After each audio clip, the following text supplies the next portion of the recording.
Arlena Garentes, she dropped, and that's the thing. There's a lot of people that went after her. Like I think that she was better than Chelsea Dungy, who went to the Wings. I think that she was better than Stephanie Watts. I think that she was better than Aaliyah Wilson. And don't get me wrong, there's nothing wrong with these people. There's nothing wrong with these people, and they deserve to be drafted. But these are guards that got picked before her, and like the Dallas getting Shayla Hill. Like, don't get me wrong, she's cool from Australia, but I seen Arlena Garentes and she was incredible. Not to mention the fact that and I kind of understood. I kind of understood as the draft, but I expected Dana Evans, especially, and here's why I expected Dana Evans to go in the first round. I didn't think she was going to go number one or anything, but Ari McDonald, she really made her name and made her she really made her name in March Madness. She led the Arizona Wildcats all the way to the national championship, where they unfortunately lost at the buzzer to Stanford. And she really made her name, and that's what Holly Rowe and Rebecca Lobo and them were saying, is that her stock skyrocketed due to March Madness, and that stock got her to number 3.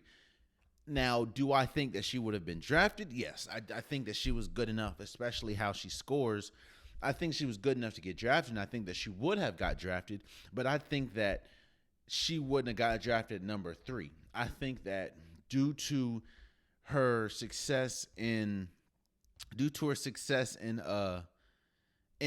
March, it incredibly boosted her stock. The same, in my opinion, can be said for Dana Evans, and kind of more. Dana Evans was killing people when she was at Louisville. Not to mention, I feel she did it a little longer and more of a run than Ari McDonald. Now, do I think that Ari McDonald getting picked third was a mistake? No, but I do think that if you want a guard, or if you're going for a point guard, Dana Evans could have been a tad bit better than, like I said, she could have been better than Kaiser Gondrick. She could have been better than Shayla Hill. She could have been better than a lot of guards that went before her. Now, again, I understand that teams address needs, you know what I mean?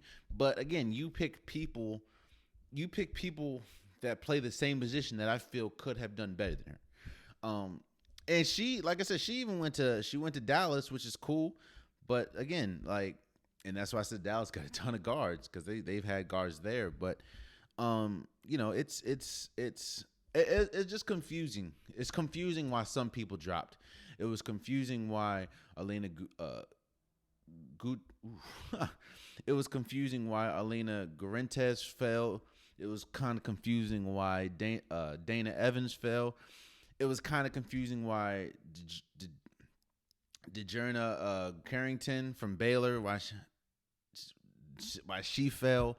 I think that she was pretty good. Why Nadia Jones fell. Why Trinity Baptiste fell.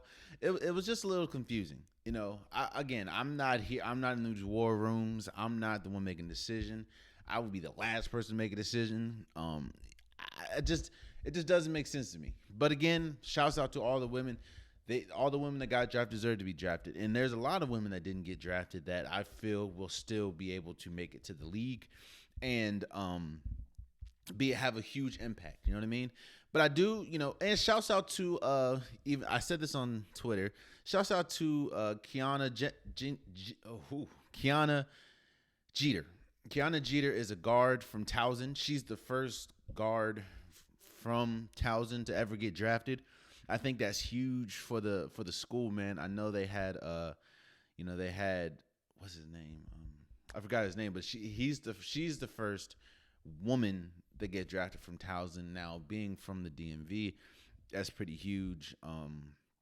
Now I know Towson is kind of deep in Baltimore, but I want to single her out and shouts out to her because she made school history. being the first woman ever drafted from Towson. And I think she's only like 5'9". So the fact that a woman that is undersized but she her scoring prowess is crazy, yo. She will put a bucket on your head. So shouts out to them, man. And shouts out to all the women. I talked about the Fevers pick. I talked about some of the people falling. But at the end of the day, everyone put on a great show. Everyone was deserving of getting drafted. Again, shouts out to the families. I remember Malika Unaware, like her grandmother in the background was great, and that family was deep, bro.